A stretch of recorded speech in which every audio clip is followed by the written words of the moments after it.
Սա զոմանա, ինքն էլ կոմանա։ Մենք էլ Սուրբ Ղազար այգում ենք հիմա։ Օրը բացվել է,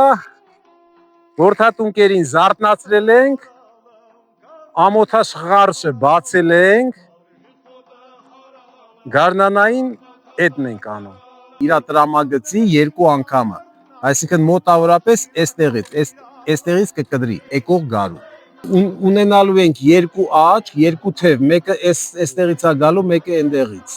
Հենց որ այսքան փոքր ինքը աճեց, գալու ենք սենց մաքրենք այս քոքը։ Կարելի որդատունկին ենթարենք երկու անգամ ավելի շատ ստրեսի տակ դնել, բերքատվությունը շատացնել, ավելավա քիչ անի ինքը, բայց որակով անի։ Պետք չի որ ենթարենք շատ անի ու իրան չհասցնի խաղողին մեր ուզած ձևով զարգացնի մինչև վերջ։